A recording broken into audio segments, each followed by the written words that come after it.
अपने पिया परदेसी से कहत बा।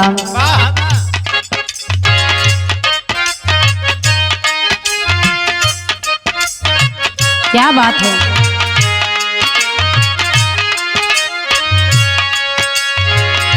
छोड़ी के हम के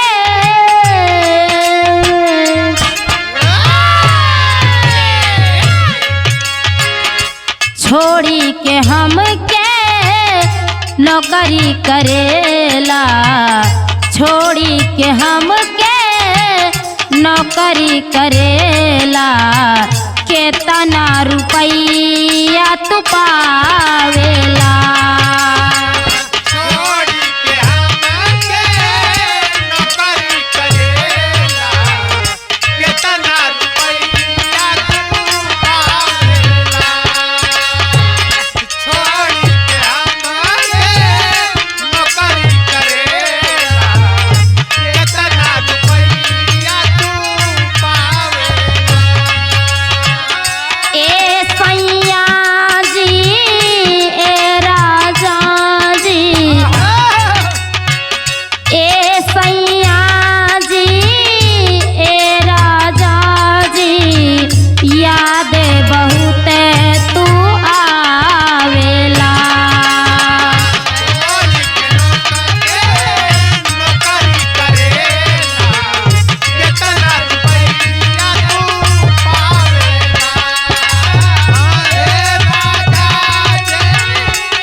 भोले बाबा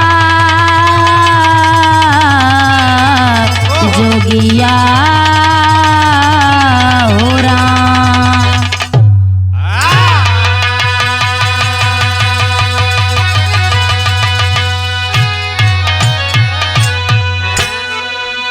अच्छा बाबूजी, मैं लोकगीत बिरहा गायिका प्रियंका स्नेही सुल्तानपुर की धरती से आप सभी श्रोता बंधुओं के पैर छूके आशीर्वाद के कामना बा। आप सबके बीच में एक छोटा सा बिरहा भेज रही हूँ आशीष भैया के देख रेख में प्रयाग गंगा स्टूडियो के माध्यम से। हमें आशा नहीं पूर्ण विश्वास है आप लोगों को जरूर पसंद आएगा। 4 लाइन भूमिका में कहे कैसे।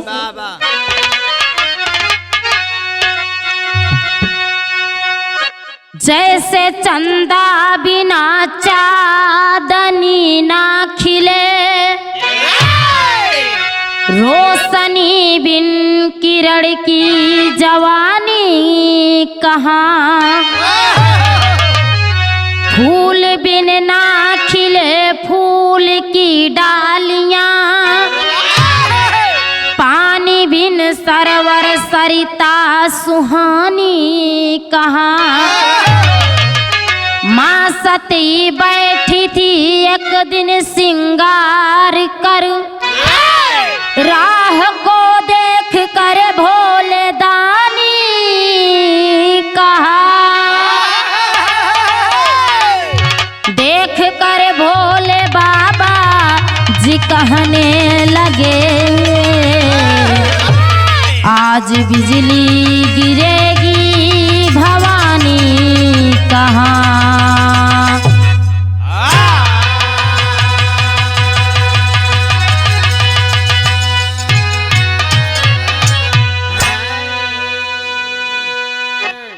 एक दिन के बात रहा बाबू, माई पार्वती कैलाश पर्वत पे आराम करते रही। भगवान भोलेनाथ चारों ओर से घूम टहर के आयन। भगवान भोलेनाथ जब चारों ओर से घूम टहर के आयन देखा तहाँ तो माई पार्वती एक कमरे में बैठ के तैयार होत रहे। तो भोले बाबा पूछा तहन अय सती कहाँ से धस के? माई पार्वती कहत यहाँ की देखा प्राणनाथ हम आपसे झूठ ना बोलत है। आज अयोध्या में भगवान राम के जन्म बाबा वहीं जाए ताई हम अपन तैयारी करत है। एक लाइन गजल के भाव लागबा मास्टर कैसे?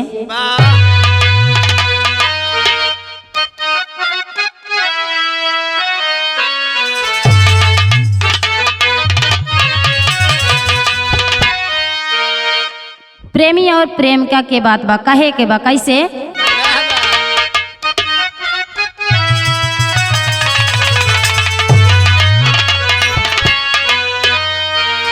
आज मेरे दर्द दिल की आज मेरे दर्द दिल की दवा क्या करोगे? मेरे दर्द दिल की बहुत अच्छे, क्या बात है। मेरे दर्द दिल के दवा क्या करोगे? मेरे दर्द दिल के दवा क्या करोगे? आज मेरे दर्द दिल अरे दवा क्या करोगे? आज मेरे दर्द दिल की दवा क्या करोगे? करोगे बड़े बेवफा हो, बड़े बेवफा हो, वफा क्या करोगे? बड़े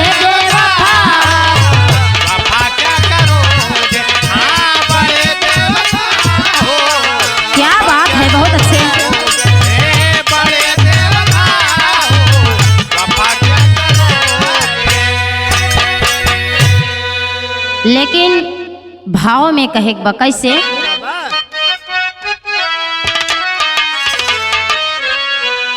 माई पार्वती भगवान भोलेनाथ से कहत यहाँ आज सती जी कहे भोले, अरे सती जी कहे भोले अयोध्या है जाना।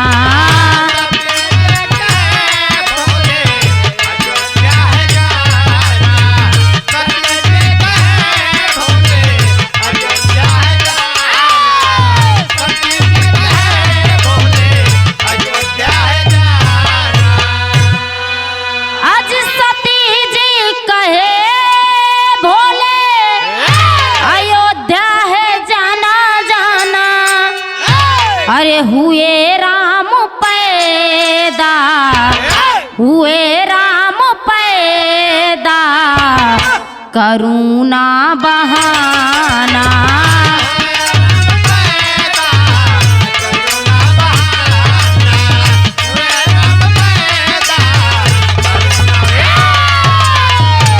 क्या बात है।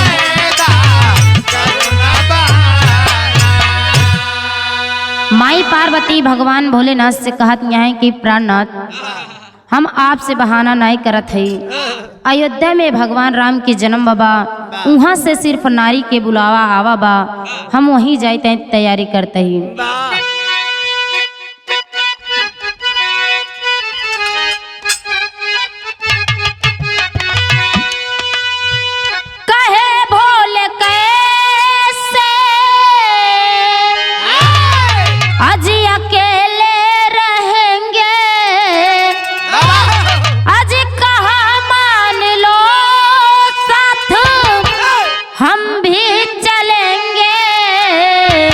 और लिवा कर चलेंगे, लिवा कर चलेंगे तो मारेंगे ताना।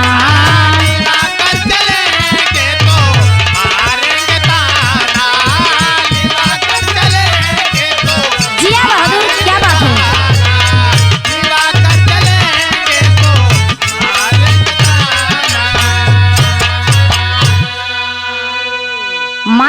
पार्वती कहत हैं कि ए स्वामी, अयोध्या में राम के जन्म बाबा, हम हुआ तो जात है लेकिन हुआ सिर्फ नारी के बुलावा आवा, पुरुष के बुलावा ना आवा।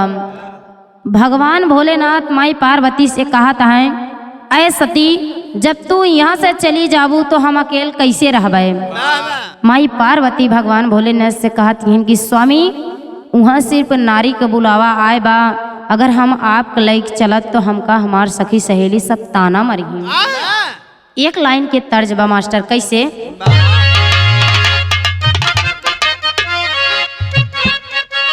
अरे जिया बहादुर, क्या बात है। कौनो आशिक अपने मासूका से कहत बा, कैसे कहत बा? अरे जगमग तरैया तरैया, अरे जगमग तरैया के दिहलू टिकुलिया, जगमग तरैया के दिहलू टिकुलिया, देखन वाले गंवार हो।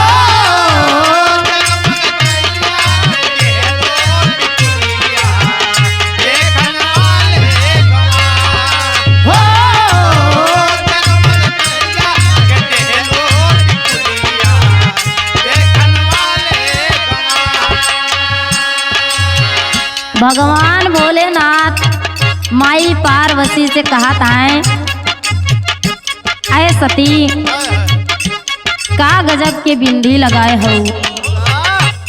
अंतरा में कहे बा, कैसे?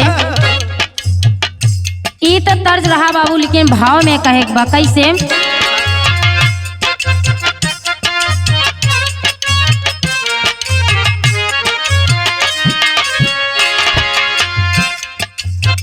सती जी कहे स्वामी,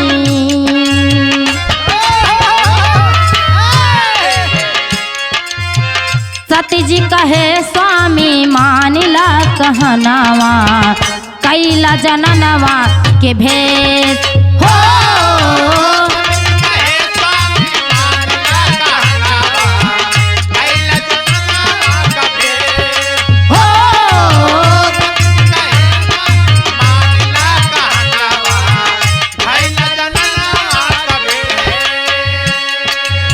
पार्वती कहत हैं कि ये स्वामी, जब ना बनबा तो चला आप एक नारी के भेष बनावा।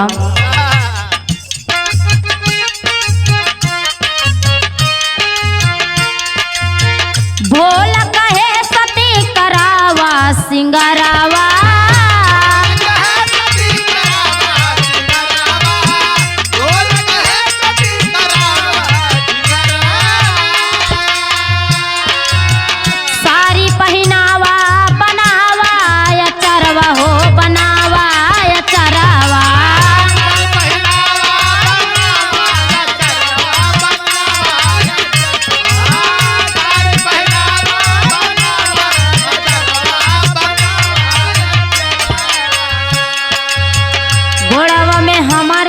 लगाई दारंगनावा,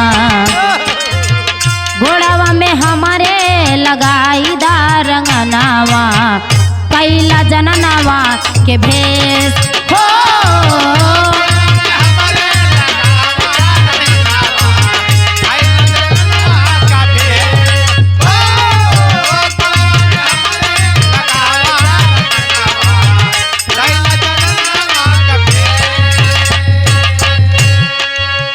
माई पार्वती से भगवान भोलेनाथ कहा था कि ए सती, अब हम अकेले हियाँ ना रहबे, हमहू के अपने साथे साथे तैयार कई के लिए चला। जिद कैले थे भगवान भोलेनाथ माई पार्वती से। माई पार्वती जैसे जैसे अपने श्रृंगार करे रहीन, वैसे वैसे सोरहु श्रृंगार भगवान भोलेनाथ के कह देथिन। गोड़े में रंगना, माथे पे विदिया, आँखी में काजर, मांग में सिंदूर, सब कुछ श्रृंगार माई पार्वती भगवान भोलेनाथ के कह देथिन। जैसे एक कौनो नई नवेली दुल्हन अपने गवने में आए रहे, वैसे तैयार हो जाते हैं भगवान भोलेनाथ। जब माई पार्वती भगवान भोलेनाथ के माथे पे टिकुली मांग में सिंदूर लकड़ी के 2 ठी गेदा मंगाए देथिन बाबू। मुसाफिर बात पर्दे के अंदर जब मंगाए देथिन तब भगवान भोलेनाथ एक सेम टू सेम नारी के जैसे हो जाते। तेरी के भाव लागबा कैसे मास्टर?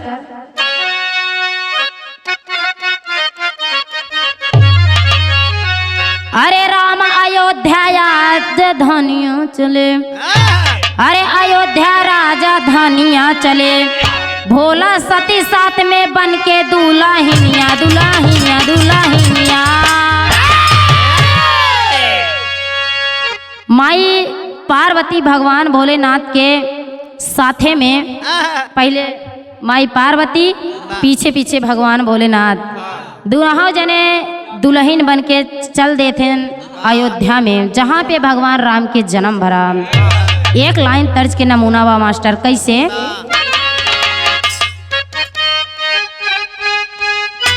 क्या बात है।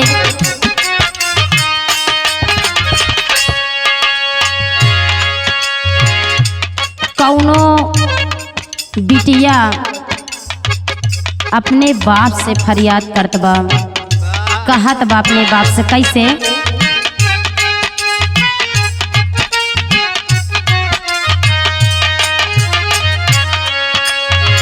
नहीं हरे मेरा हलीता झूर झूर आंसू गिरे,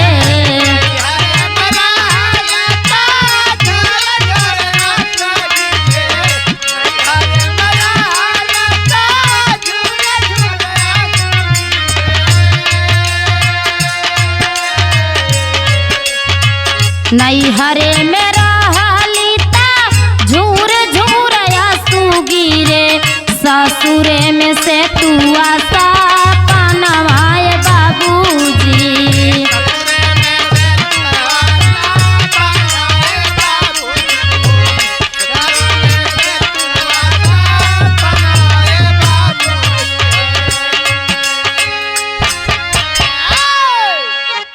भाव में कहे बा कैसे?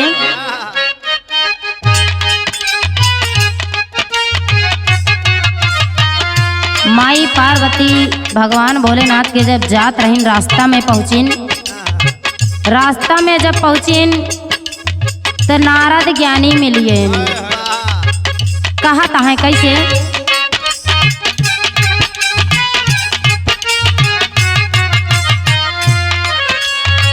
रहिया में मिली गईले सुना नारद ज्ञानिया हो,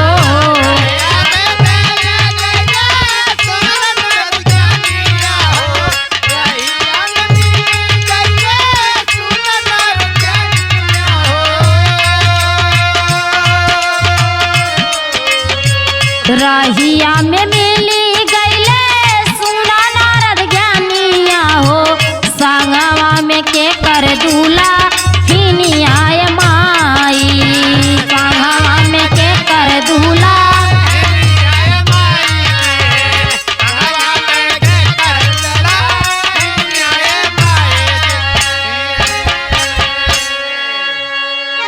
जब नारद भगवान रास्ता में मिल गए, माई पार्वती से पूछा है, ए माते तोहरे साथ है में ये नई नवेली दुल्हन आखिर केकर दुल्हन आई?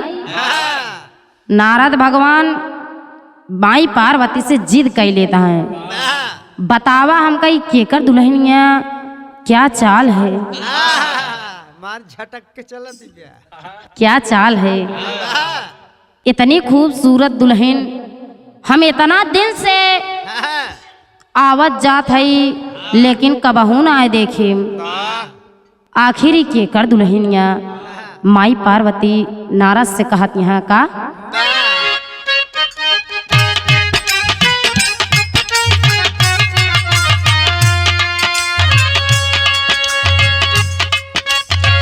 सती जी कहे नारद होत बाटै देर हो, सती जी कहे नारद होत बाटै देर हो,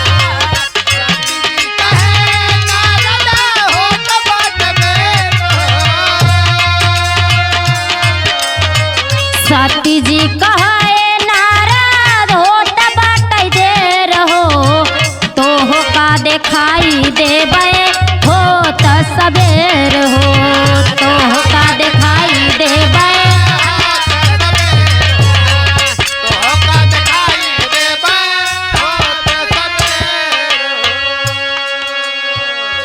सती जी से भगवान नारद जब एकदम जिद कर लेता है, माई पार्वती कहत हैं कि नारद ऐसा न है, आप इतनी समय हमका छोड़ दें, हम अयोध्या जात है, बहुत लेट होत बा, सवेर होत हम आपके दिखाई देबे कि केकर दुल्हन या कैसे दुल्हन या।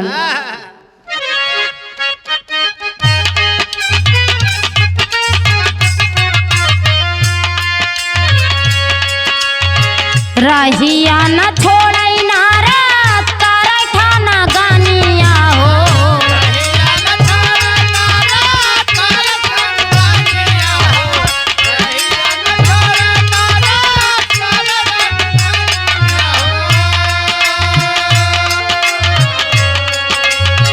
रहिया न छोड़ई नारद करई ठाना गानिया हो, साथवा में के कर दूला आए माई, साथवा में के कर दूला।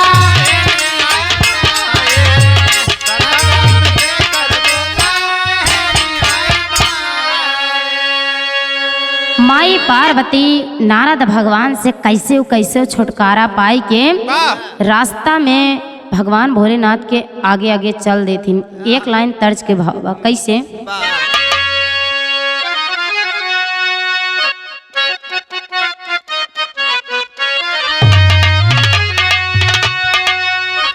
कौनो औरत के आदमी, हाँ औरत के आदमी नया नया गौना भरा ये भैया, जौनी दिन दुल्हन अपने ससुरे पहुंची, का करई बेचारी, ना तो कुछ बोला है, ना तो कुछ कहा है, ना तो कुछ सुना है, आपन अब दुख कैसी बतौबे करे, कैसे बताओ आपन दुख, लेकिन कहत बा कैसे, अरे जिया बहादुर, अरे गवने के रात दुखदाई हो, अरे गवने के रात दुखदाई हो, पिया ही लेना डोले, गवन के रात दुखदाई हो, पिया ही लेना डोले, गवन के रात दुखदाई हो, पिया ही लेना डोले। लेकिन भाव में कहे बाबा, क्या बात है, माई पार्वती भगवान भोलेनाथ के समझावत हैं,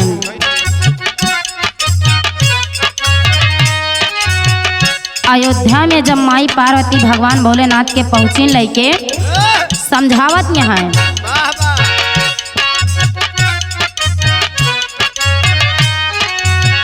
गईले अयोध्या में आई हो, गईले अयोध्या में आई हो, कोई घूंघट ना खोले, गईले अयोध्या में आई हो, कोई घूंघट ना, अरे जिया प्रयागराज के शेर,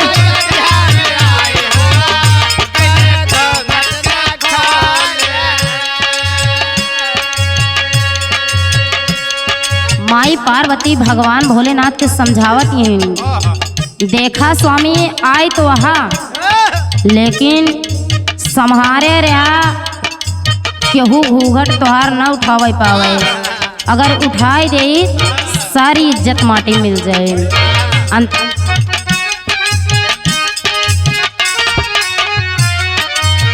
घूंघट में सारा छिपावा खजाना,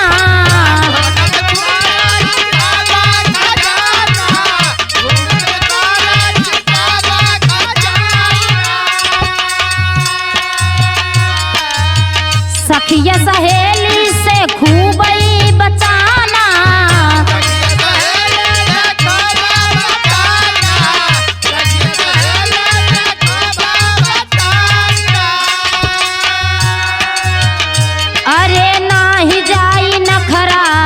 भुलाई हो।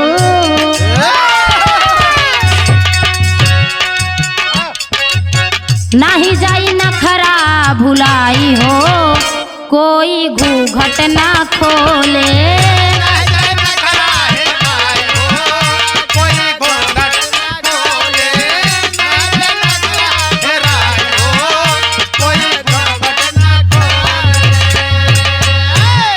माई पार्वती भगवान भोलेनाथ से कहत हैं कि देखा यहाँ हमार सखी सहेली बहुत यहाँ हमार सखी सहेली बहुत यहाँ बचाए रहा कौनो उठाए के घूंघट ताक न ले आई तो हैं।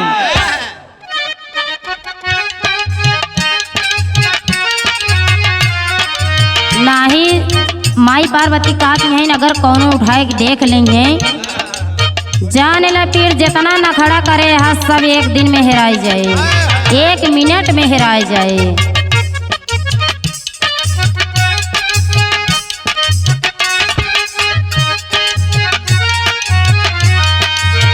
ना जगह ना होई ना हिलाया कमरिया,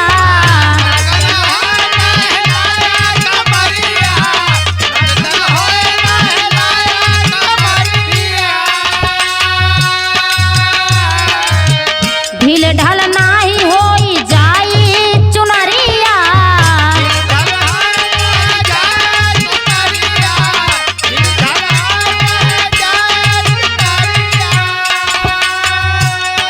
रघुबर के लिहा तू खिलाई हो, रघुवर के लिहा तू खिलाई हो, कोई घूंघट ना खोले।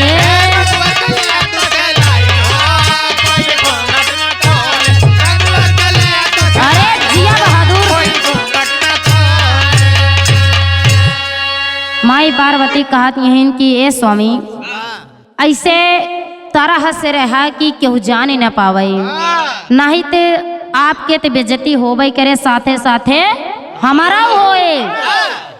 चुपके से भगवान राम के खिलाए लिहा लेकिन केहू जान न पावे। बनारसी आल हमें कहे कि बा मास्टर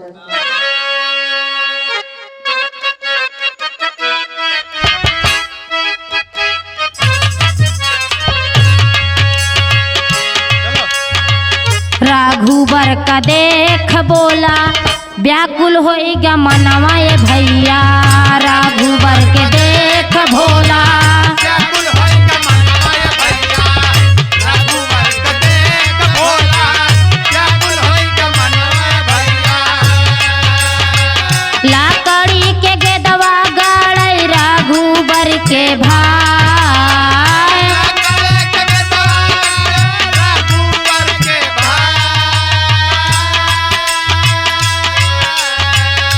घोड़वा से मार दिहले गिरा एक के गेदवा ये भैया। घोड़वा से मार दिहले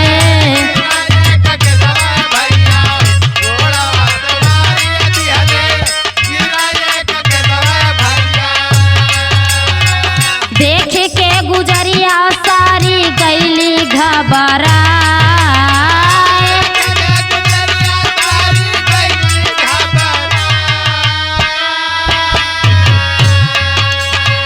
घूंघटा उठाई दिए प्रभु ते छनवा ये भैया। घूंघटा उठाई दिए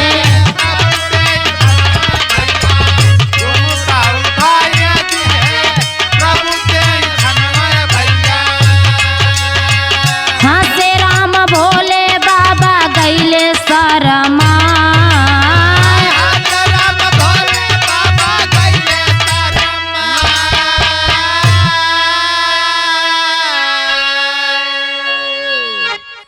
अयोध्या में भगवान राम के जौन दिन छठी रहा सब सखियां पारी पारी से नाचत यहाँ गावत यहाँ बजावत यहाँ माई पार्वती भगवान के तिरछई समझावत यहाँ ए स्वामी बचाएन रहा होश में रहा नहीं का भांग का गोली खाए के ना चले आगी बेइज्जती न हो पावे।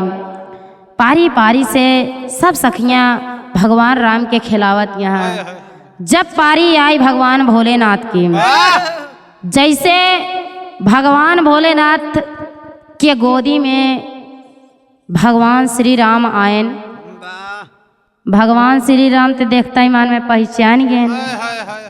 जब पहचान गए तो भगवान श्री राम धीरे से ऐसे गुड़वा है ऐसे कह दें। जब ऐसे गुड़वा कह दें तो भगवान भोलेनाथ के एक गेदा निकल के बहरे, जब बहरे चला गया सारी सखिया अचंभा हो गई, लखई लागिन देखे लागिन ये कहाँ से बम आए गया। लेकिन भगवान भोलेनाथ नीचे मुड़ी के शरमाए जाते हैं। भगवान श्री राम जब भोलेनाथ जी के गोद में गए तो पहचाने तो रहन पहले से कि स्वयं भगवान हमारे दर्शन खातिर यहाँ आई हैं। लेकिन कहा है कैसे पहपट के भाव लागबा, आखिरी और लास्ट लाइन में कहेगा कैसे।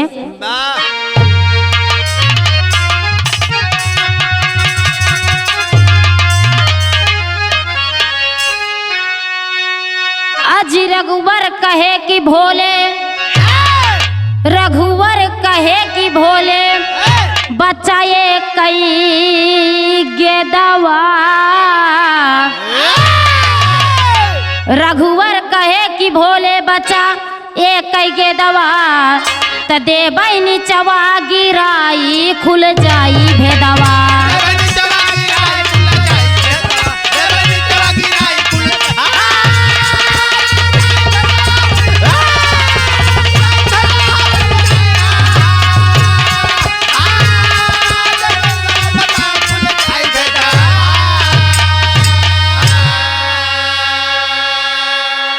भगवान श्री राम भोलेनाथ से कहा था, ए डमरू वाले, ए भोलेनाथ तुहार भलाई हिम बा कि तू अब चला जा, नहीं तो एक खबर ते निकल बा, अगर अब की निचवा ढकेल देव पूरा भेद खुल जाई। कहा था घूघट अंदर सबका ताक्या, जतनी यहाँ लुगाई हो, केतने हमारे अम्मा चाची, केतनी यहाँ भौजाई हो। अरे काहे भूल गईला भोला आपन बेदवा, काहे भूल गईला भोला आपन बेदवा, त देवई नीचवा गिराई खुल जाई भेदवा।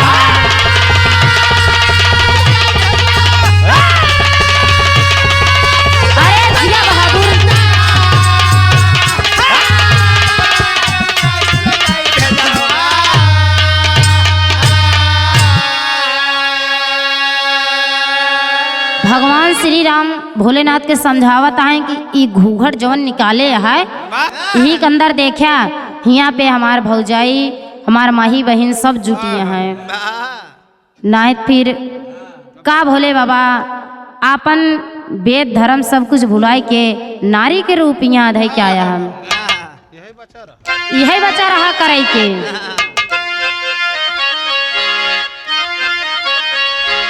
अरे लज्जित हो गए भोले बाबा मुँह दाबे रघुराई हो, स्वर्गीय महाबली सिंह ज्ञानी बाबा दीन बताई हो। अरे वेद के विधाता काहे कैला छेदवा, वेद के विधाता काहे अरे कैला छेदवा, ते देवई नीचवा गिराई खुल जाई भेदवा।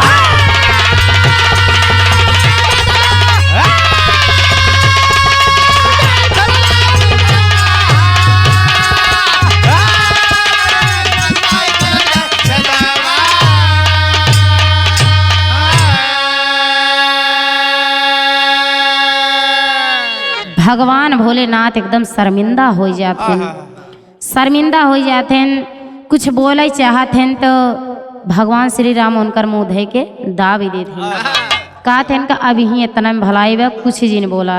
लेकिन भगवान भोलेनाथ भगवान श्री राम से कहा थे कि अय प्रभु हमार बेइज्जती हो गई तो ठीक बा, लेकिन आपके दर्शन तो मिल गया। वाह रे भगवान के लीला। लास्ट छाप में कहे बा कैसे,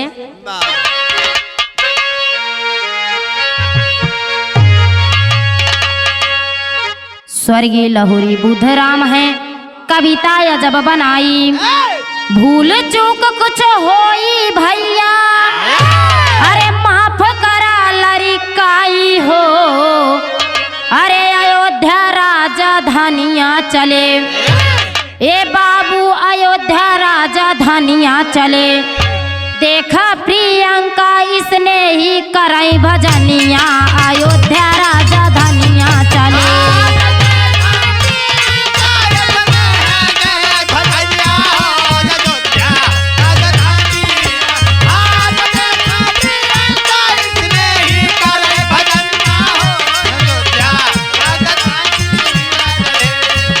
पूरवई